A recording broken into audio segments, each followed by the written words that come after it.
स्वागत है आप सभी बच्चों का आपके अपने YouTube चैनल अरविंद बिरलानी क्लासेस में। तो प्यारे बच्चों, वीडियो शुरू करने से पहले मैं आप सभी बच्चों से कहना चाहूँगा कि जो बच्चे चैनल से नहीं जुड़े हैं चैनल को सब्सक्राइब कीजिएगा, वीडियो अच्छी लगे तो उसको लाइक कीजिए और दूसरे बच्चों को भी शेयर कीजिए। ठीक है, तो आज की जो हमारी वीडियो है वो इतिहास विषय पर है और आज हम दिल्ली सल्तनत के बारे में पढ़ेंगे। ठीक है, तो दिल्ली सल्तनत जिसकी स्थापना 1206 में होती है और कौन कौन से वंश दिल्ली सल्तनत के अधिपत्य जिन्होंने वो कौन कौन से वंश थे जिन्होंने दिल्ली सल्तनत पर अपना अधिपत्य स्थापित किया और सल्तनत का विस्तार किया और किस वंश का कितना टाइम पीरियड था, कौन सबसे ज्यादा समय तक किस वंश का अधिपत्य रहा, किस वंश का सबसे कम समय तक अधिपत्य रहा, आज हम इन सभी बातों पर चर्चा करेंगे। तो वीडियो बहुत ही इंपॉर्टेंट और इंटरेस्टिंग है, आप सभी बच्चे वीडियो को पूरा देखेंगे। ठीक है, तो जैसे कि मैंने लिखा है यहाँ पर दिल्ली सल्तनत, तो दिल्ली सल्तनत की अगर मैं बात करता हूँ तो सबसे पहले जो वंश आता है जो दिल्ली सल्तनत की स्थापना करता है वो है गुलाम वंश। वो है गुलाम वंश, ये पहले नंबर का वंश है और इसकी स्थापना गुलाम वंश की स्थापना 1206 में होती है और इसका पूरा टाइम पीरियड 1290 तक चलता है। गुलाम वंश में जो इसका संस्थापक होता है, इस वंश का जो संस्थापक होता है वो है, उसका नाम है कुतुबुद्दीन ऐबक।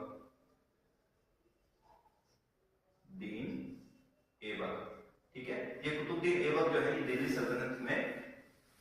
सल्तनत की स्थापना करता है और ये जिस वंश से ये संबंधित होता है उस वंश का नाम है गुलाम वंश। क्योंकि ये गुलाम था इसीलिए इसने अपने वंश का नाम, इसके गुलाम होने के कारण इसके वंश का नाम गुलाम पड़ा।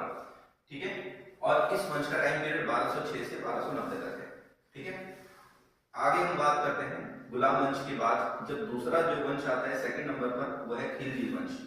खिलजी वंश जो है इसका टाइम पीरियड 1290 से लेकर 1320 है और इस वंश की जो स्थापना जो करता है वो है जलालुद्दीन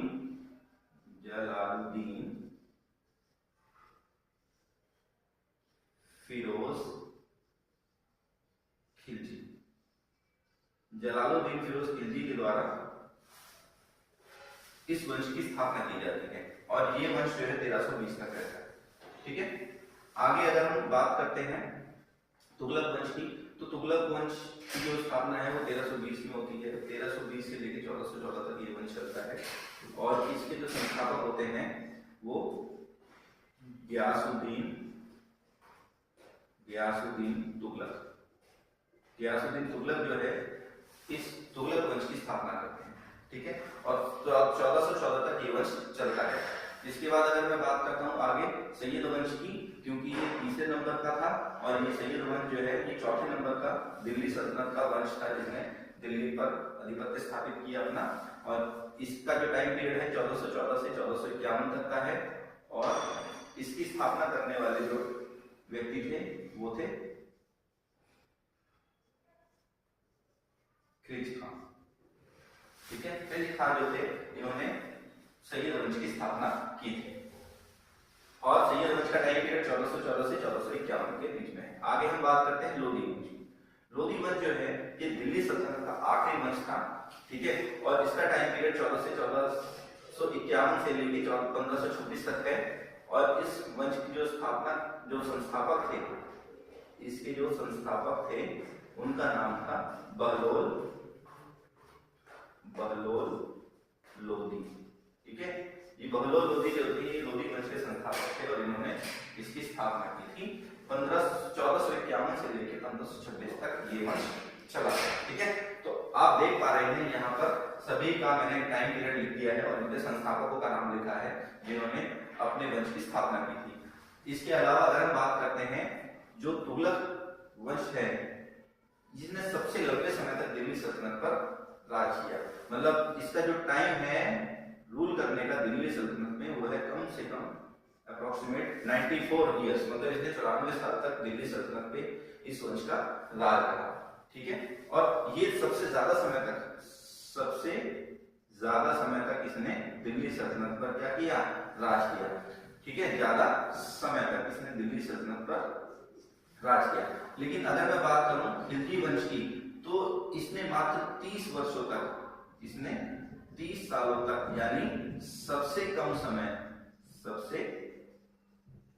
समय तक ये पर इसने शासन किया। तो सबसे ज्यादा समय तक दिल्ली पर रूल करने वाला वंश तुगलक वंश, और सबसे कम समय तक दिल्ली पर रूल करने वाला वंश खिलजी वंश। ठीक है, और जैसे कि मैंने बताया आपको कि जो लोधी वंश है उस आखिरी समय मतलब लास्ट वंश था, लास्ट डायनेस्टी थी जिसने दिल्ली सल्तनत पर राज किया था। इस लोधी वंश का एक शासक हुआ करता था, इसका जो लास्ट रूलर था जिसका नाम था इब्राहिम लोधी। ये दिल्ली सल्तनत का आखिरी, लोधी वंश का आखिरी सुल्तान था, जिसको बाबर, जिस जो है लोधी वंश का आखिरी सुल्तान इब्राहिम लोधी, इसका युद्ध होता है बाबर के साथ। कब ये होता है? 21 अप्रैल साल 1526 को। ठीक है, और इस लड़ाई को बोला गया है पानीपत की पहली लड़ाई, पानीपत का प्रथम युद्ध, प्रथम युद्ध। ये पानीपत का प्रथम युद्ध है जो इब्राहिम लोधी और बाबर के साथ होता है। इब्राहिम लोधी जो लोधी वंश का लास्ट रूलर होता है, और बाबर जो है ये इब्राहिम लोधी के साथ लड़ता है, और इस युद्ध में इब्राहिम लोधी की हार हो जाती है और बाबर जीत जाता है। युद्ध में इब्राहिम लोधी जो है उसकी क्या हो जाती है? मृत्यु हो जाती है। इस पानीपत के युद्ध में इब्राहिम लोधी की लड़ते हुए मृत्यु हो जाती है।